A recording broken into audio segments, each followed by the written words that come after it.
benefit of all concerned. In fact, those of you that are familiar with our four-way test know that this is part of it. And to paraphrase, in what we think, say, or do, is it fair and beneficial to all concerned? As a club, we value, we value diversity and celebrate the contributions of people of all backgrounds, whether it be age, religion, ethnicity, socioeconomic status, sexual orientation, gender identity, and many others. To put it another way, we respect differences in ideas, thoughts, values, and beliefs. We know that individuals from certain groups have historically experienced barriers to membership, participation, and leadership. I suspect there are members of this club who at some point have encountered barriers themselves. I'm proud to be a member of this Rotary Club, which values honesty, community partnerships, and advancing equity in all aspects of Rotary. So let us all work towards an inclusive culture which each person knows they are valued and belong. In short, our club is part of a Rotary tradition of learning and trying to do better. And I like that. And that's my Rotary Minute.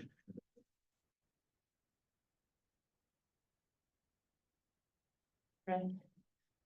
John, you want to introduce our speaker? Absolutely. Wonderful.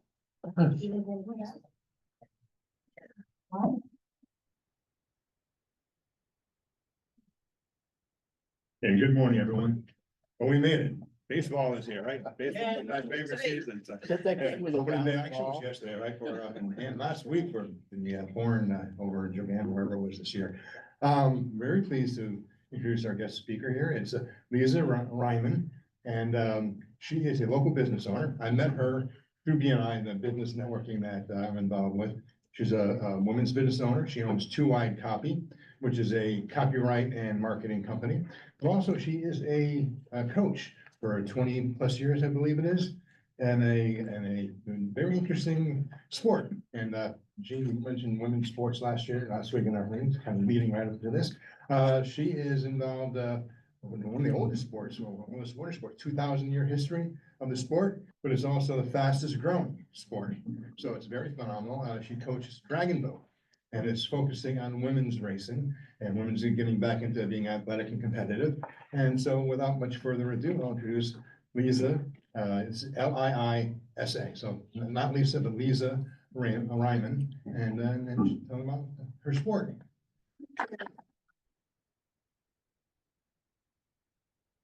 Yeah, 2 I's in my name. I had to put them into my business name. Good morning. Thank you so much for having me here. We have a saying, or I have a saying in marketing: sell people what they want and deliver what they need. And it's not a bait and switch type of thing, but really it's because people rarely know what they need. They know what they want, but they don't really know what they need.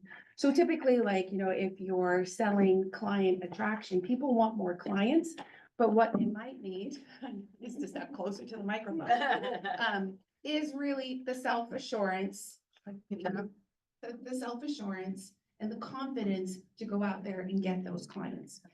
So this isn't a marketing workshop, but I want you to remember that line: sell people what they want, deliver what they need. 21 years ago, I moved to Vermont with 2 little girls in tow. I was freshly divorced from an abusive, narcissistic cop. And I had little girls, both under the age of 10. I moved to Vermont to go to grad school and to escape that abusive marriage. Our divorce had been final, but the abuse was relentless. It was ongoing. What he learned in police academy, he turned on me and the kids.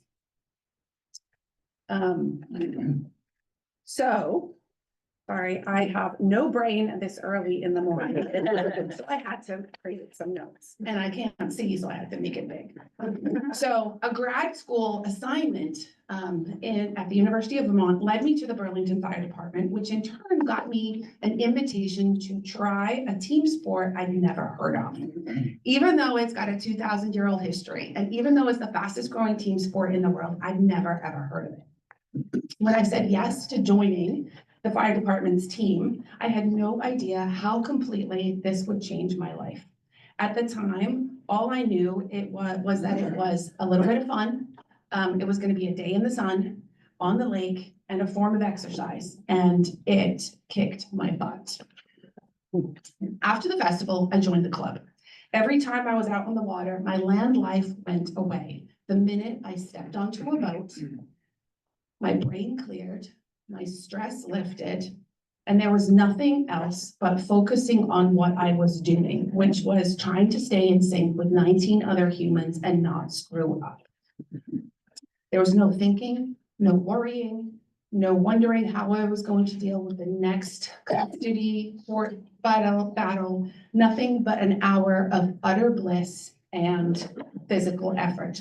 I came for the fun, I left with so much more. I bought what I wanted, I got what I needed. Right? Massively better mental health, everything that made me a calmer person, a more present parent, and nicer to be around, because when you're not happy, you're not very nice. I wasn't.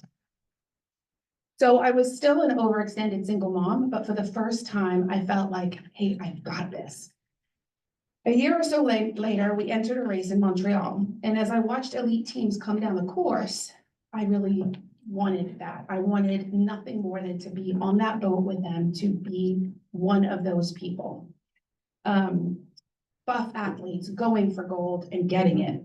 So what if I was in my 30s and a newbie to this sport? I wanted it bad, and so did one of my other teammates. So we asked our Burlington coach, hey, we want that. He looked us up and down and he said, who are you kidding? You're not athletes. Wrong answer. We quit the club, joined a Montreal team with a coach who didn't believe in us. And he's actually the Team Canada coach. And we went on to be part of an elite crew that won the 2012 World Championships in Hong Kong. We made Team USA, came home with gold from that as well. And then we coached Team USA. And like, that still gives me goosebumps that we accomplished that. And we decided that if we could do it, chubby 30-something-year-olds who've never done anything quite this big, then other people could too. And so we decided to bring that level of sport and coaching and possibility to Burlington, and we formed Malia Dragon Boat Club. Our first year, that single invitation to try a sport I'd never heard of led me to my best friend, a new love, an elite team in Montreal, winning the World Championships, making Team USA, coaching Team USA, but more than that, so much more. It completely transformed my life. It transformed who I was as a person, an individual, a parent, all of it. But it also gave me the confidence to start my own business, to speak in front of groups like this. I used to be terrified of this. Like, I would really shy away from it. I'm an introvert. Hard to believe, but I am. And I can't tell you how many cards and letters and emails over the years I've gotten from women who have healed in similar ways because of Dragon Boat and because of our club. It's a sport for introverts. You don't have to speak to anyone because you're sitting there and you're just focusing on not messing up. It's a sport for people who have trouble finding community. You sit real close to each other so you can't not be friends. It is also a really great equalizer. There is no one star, kicker like there is in soccer. Everybody has a really important and integral role. And people come for what they win and experience, and they get what they need, a total transformation. We have 3 tracks, one for newbies who are just getting their feet wet, literally, and want to race and develop their skills.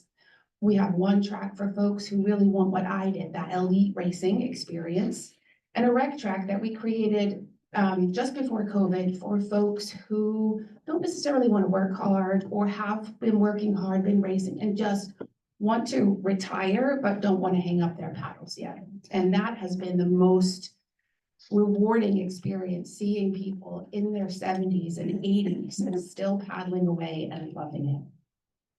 Our athletes range in age from 26 to 82.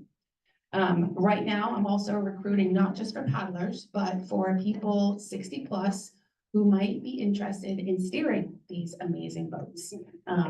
I am not old enough to steer a boat of 60 plus, 60-year-old people. And most of my women are 60 plus, so they have to race in an age category, you know, with 10 and 15 years younger than them.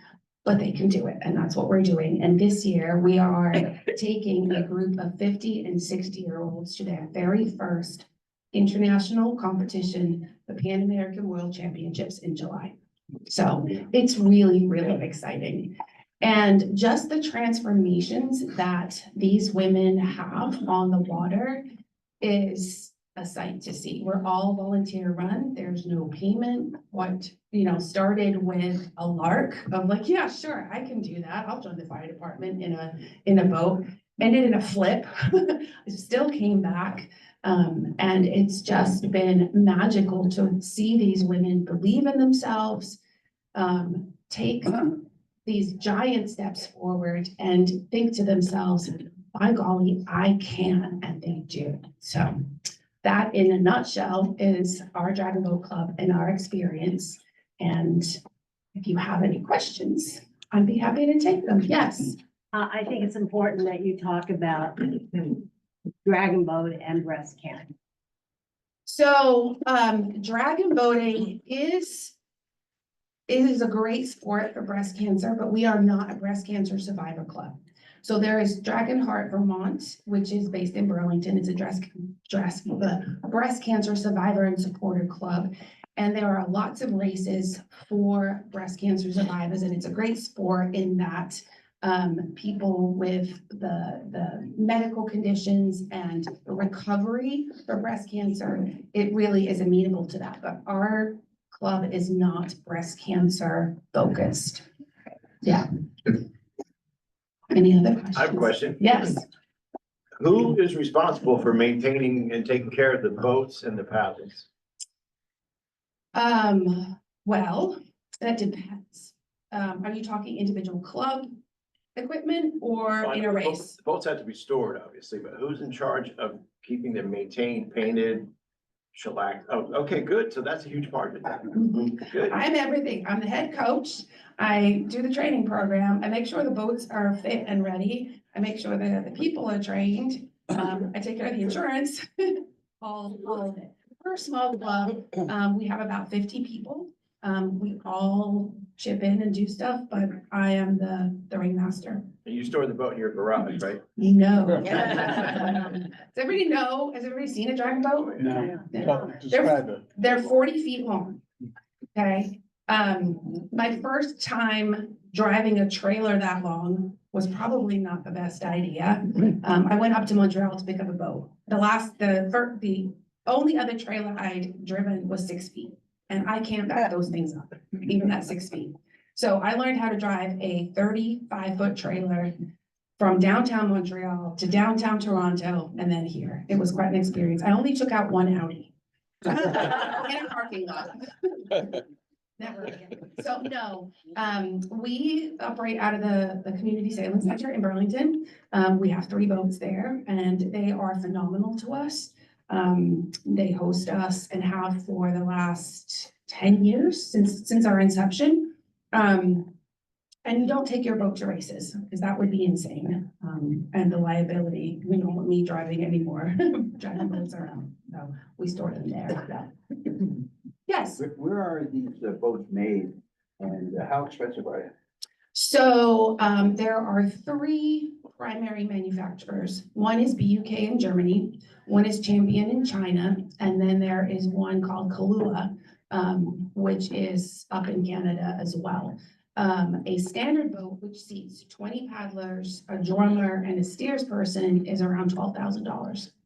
There are also junior boats, which seat 10 people, a drummer and a steer, so 12 in all. They're not quite half the length. They're about 3/4 of it.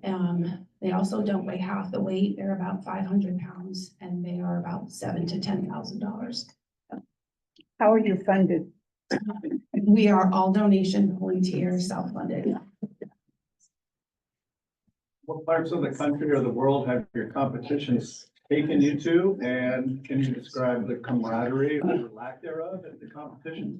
Yeah, I'm really glad that you talked in your Rotary Minute about inclusivity and DEI, because that is what we pride ourselves on. We are super inclusive. We have, most of our women are gay women at this point, where we have some non-binary folks, we have folks of all ethnicities. We have gone to, there are 4 dragon boat associations in the US. Each has a region under an umbrella, and so each region has kind of their own races. We'll go across the country if the team wants it. International competitions tend to be in the Asian countries where it started, and it's really, really big in Europe. I personally have raced in Hong Kong, Italy, Hungary, Welland, Ontario, and, you know, all across the US. Yes. So I have to plead ignorance. I always thought dragon boat was about breast cancer survival. So now I just learned that dragon boating is a sport. Is dragon boating a sport in the Olympics? And if not, is it going to be? No, there's a lot of action and activity around that. But your average dragon boat competition is, you know, by itself, 4,000 athletes.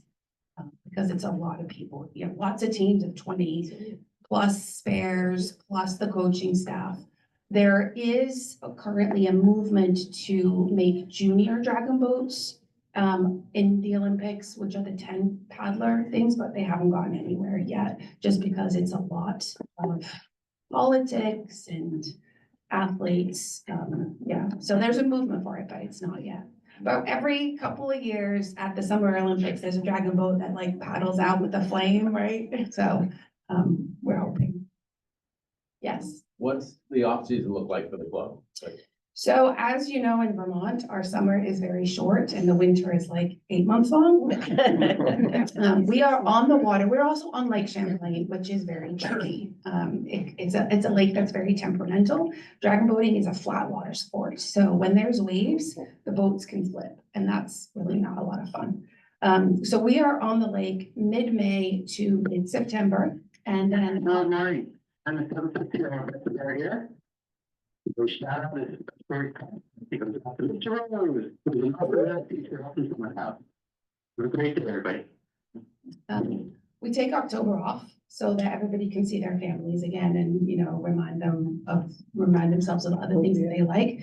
And then November to May, we are in the gym, we are inside. There is, because of the relationships I formed in Montreal, we have access to a paddling tank in Montreal that is specifically for dragon boaters, but it's a lot of indoor training and gym work through the winter.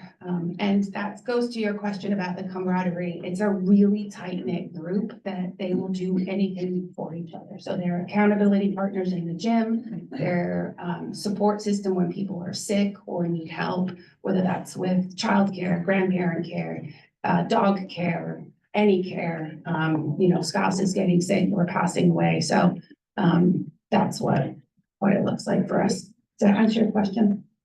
Good question. Yes, thank you. Yes. So are there men in dragon boat? There are, but it's really interesting. They don't like us. No, that's not true. There are men in this sport, and depending on where you go in the country, the ratio of men to women changes. So in Canada, you have a lot more women than men. In New York, you have a lot more men than women. Here in our particular club, we have a lot more women. And so that is the demographic that we've really focused on, because they are the ones that are attracted to us. Yeah. Opportunity. Yeah. It's also really great because so many of these women have never ever thought of themselves as athletes. They didn't get to take advantage of Title IX. And they just think I can't possibly do something like this. And they come to us in their 30s, 40s, 50s, and they shine, and just the glow that they have. My goodness, I can do this. I can be a world-class athlete is amazing. One of my first competitions, somebody, I was in my thirties and somebody on the boat was in her eighties. And we got off the boat and there was a youth team waiting to get onto a boat for the next race. And we walked past them and one of the little kids elbowed the other one, was like, look, we can do this till we're really old. That's true. You mentioned the name is, your club is Malia, is that what you said? What, is there significance to that? There is, I'm glad you asked that. So I went to grad school for historic preservation and I am a real nerd for old buildings, firehouses and old doors. And when we named the club, I of course wanted to give some sort of nod to history and all those who have come before us. So the Malia, and a cross training, a really good cross training for dragon boat is the outrigger canoe. Is everybody familiar with the outrigger canoe? Yeah. So it's a really long, thin boat in Hawaii, has an ama on the side so you don't flip. So because we do a little bit of both, and because of my history focus, I wanted to give a nod to that. The Malia is the original Hawaiian racing canoe from 1933, and it is on the National Register of Historic Places. So we decided to give it that name. Yeah. Yes. When somebody gets a sight of the boat, do they stay there forever? They can get out. Yes and no. So some people, it is during a race, during competition, you don't switch. Some people have injuries that prevent them from paddling on the opposite side. Some people just have a preference. Some coaches want people to be more of an expert on one side than the other. But really, it's great to do both because it's really good for balance. And that's something that I really focus on is for our athletes of all ages, making sure that when they get off the boat, they have a really fulfilling life as well. Because if you stay on one side of the boat, pretty soon you're walking like this. We don't want that to happen. So it's really personal preference. Yeah. That also brings up another great point. Dragon boat is a great sport for folks who are coming out of other sports and can't do them anymore. So people who can't run, jump, or do plyometric or contact sports anymore. You know, a lot of skiers with knee injuries, they can come and still be athletes and still feel worthwhile and like they have something to contribute to a team, but in a very different way. Dragon Boat Canada, so there are different age categories. You know, under 39 is typically like the cream of the cream. These would be the people that would go to the Olympics. Then there's 40 plus, 50 plus, and 60 plus age divisions. And Dragon Boat Canada just created a 70 plus age division. So if you know any people who want to come and try it, it's really for all ages and it's awesome. And I would love to invite all of you to come join us this summer. I left stickers for you all at home because it's too early in the morning. But I will get them to John, and if anybody wants to come try dragon boating this summer, I would love to have you all. Yes. You have pictures or a website reference or anything like that? I do, maliaracing.com, MALIA racing.com. And we have videos, pictures of the boats. I can send you the link and you can share it with everybody. Yeah. And one more question, do we have time for? We have time for more questions. Yeah. Oh, okay. Do you happen to know when the Dragon Boat Festival is this summer? Off the top of your First head? Saturday in August. Typically, that's when it always is, yeah. Did you have? That was my question too. Oh, was there a hand over here? So, What's the experience for spectators? In terms of like what you get to see and what you get to see, dragon boating is a little bit like a track meet, all day for 2 minutes. So there are 3 standard race distances in dragon boat: 200 meters, 500 meters, and then 2,000 meters. The 200, the 500 are on a straight course. So they start at one end and they go to the other end. 200 meters is about, for elite teams, is about 50 seconds. The 500 is about 2 minutes. The 2,000, on the other hand, is, if you're really, really, really good, if you're like Team Canada, 8 minutes. If you're beginners, 12 minutes. And that one's on a round course with turns. So, depending on the venue that you're at, here in Burlington, because they do it like in the Coast Guard Cove, you can stand on the bike path and watch the races. And they only do the 200s in that community race. If you go up to the Olympic Basin in Montreal, where a lot of the dragon boat races are, there's bleachers and you can get up above the water and you can see, and then you can watch the boats as they're going around and around the thing. So, you know, if you know people on the boat, it's a little bit more exciting. If you've got like a kid on the boat or your parent on the boat, or it's your team, it's exciting. Otherwise, it's just like, okay, another boat, another boat. But it gets really exciting, yeah. What about size for people? You're tall and you look like you're in really great shape. Is there an advantage for size for this? And also with the size, where would they be seated? Would you have like the shorter people to the taller people, or how does that work? Yeah, great question. So a dragon boat, it's shaped kind of like a squished egg, right? It's long and thin with curved heads. The bigger people sit in the middle. That's where you have the most leg room and the widest seats.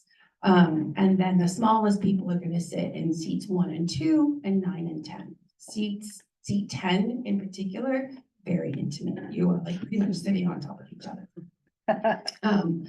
But yeah, I mean, look at some of the teams that go to the world competitions, like the Russian team or the German team, the men's team. They're all massive, and you wonder how the heck they get in the boat. And then you have, you know, like the Thai teams, and they're all petite. So it really depends. I think my shortest paddler is like this, and my tallest one is 6'4". So somehow we make it work. Is there a certain weight limit? No, obviously a lighter boat. Cumulative? Yeah. We calculated the weight of our team going to the club cruise this summer. It's a 10-person boat, or 12. We currently weigh, I think, 2,500 pounds plus the boat. So that's a lot of weight. Yeah. Yeah. Yeah. There is no weight limit, but obviously a lighter boat, well, might be a faster boat, not always. It depends on how well everybody can move the water. Yeah. Any other questions? I have one more. Do you feather the oar as you paddle? It's straight up and down? Straight up and down. So the person in the back, the steer, it's their job to make sure the boat is tracking right. There is no J-stroking like in a canoe. It's in, through, lift it up, and get it back out. It's always on such calm water that you don't have to worry about catching a crab as you come back. You catch crabs. And half the time you get splashed in the back. It's like, whoops. And it's like, oh, that's so refreshing. Yes, you can walk off looking like two different people, a very wet one and a very dry one. Yes. I have heard of dragon boating, but it was more, I think they probably have them, these are like very informal around the country where it's just a hodgepodge of misfits who don't know the right hand from the left hand. Mhm. And they probably get their inspiration from you guys, but I assume there's like no relation. Other than they're on the water and. I'm not sure I understand quite. Well, basically, I've heard of dragon competition, Mhm. but it was really at an informal level. Oh, yeah. Mhm. Yeah. Yeah, so dragon boating is a phenomenal fundraising tool. Dragon boat festivals can raise 100 grand for an organization or more. It's really a great way to fundraise. People are having fun, it builds community, it gets people out, it gets people talking, it gets people, knocking down barriers, all the things. So there are a lot of fundraiser festivals around the country, and the Burlington one is one of them. People come together, they get into a boat once, they maybe get some training, try not to hit each other, try not to flip, try to get to the end, and they're done. And then there's and that's where the sport really shines, and it gets people excited, and then they want to go to actually doing the sport for themselves. But everybody's connected. It's a really, really small world. I have traveled all across the world to compete with the same 4 teams from Montreal. Like, look, over here, we could have saved ourselves $1,000 by just doing it.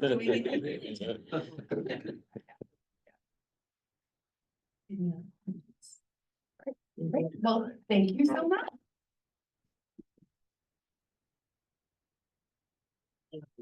Thank you for that inspiration. What a phenomenal story. Very inspiring for all of us to hear. And in honor of your being here, we're gonna make a donation in your name to the youth mentoring program here at school. And, one more last thing to do is pick our raffle winner. Read off the last ticket. And Do you want to win? the last Okay, last 3 numbers? last 3 numbers. 4, 0, 0. Wow, 400. Congratulations. Thank you so much. Good to see you. All right, now for more inspiration, I'm gonna have Barb come up and do our road inspiration. Okay. Do I have to move that down? Or pick it up? Yeah, just move that down. You move it down. Well, I think Lisa will find this interesting because what I'm going to talk about is how we deal with adversity. Excuse me. It's been a long, long winter.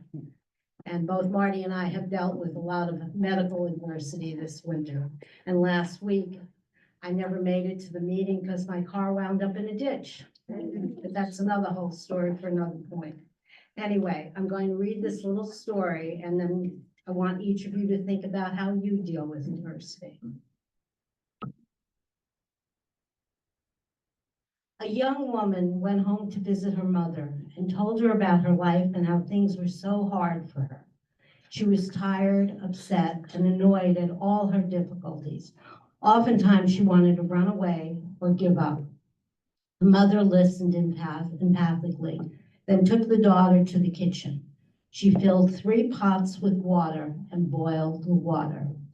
Then she put a carrot in the first pot, an egg in the second pot, and coffee beans in the third pot. After 20 minutes or so, she turned off the fire and put all 3 items in separate bowls.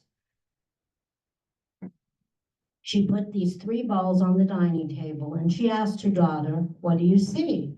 Intrigued, the daughter replied, "A carrot, an egg, and coffee." The mother told her to feel the carrots. She did, and she noticed that the carrots were soft and mushy. The mother then asked her to crack and peel the egg. She did, and noticed the eggs inside had become hard. Finally, the mother asked her to sip the coffee. The daughter did, and smiled at the rich taste of the coffee. The daughter then turned to her mom and said, "What's the point of all of this?" Her mother explained, each of these 3 objects faced the same adversity, boiling water, but each reacted differently. The carrot started out hard and strong, but came out weak and mushy. The egg started out with a soft inside and a tough shell, but came out hard on the inside. The coffee beans were special. They changed the water. They used the hardship to elevate itself and accomplish greatness. The daughter's eyes lit up as she understood the analogy. Mother asked her, "When adversity knocks on your door, how do you respond? Are you a carrot, an egg, or a coffee?" Thank you.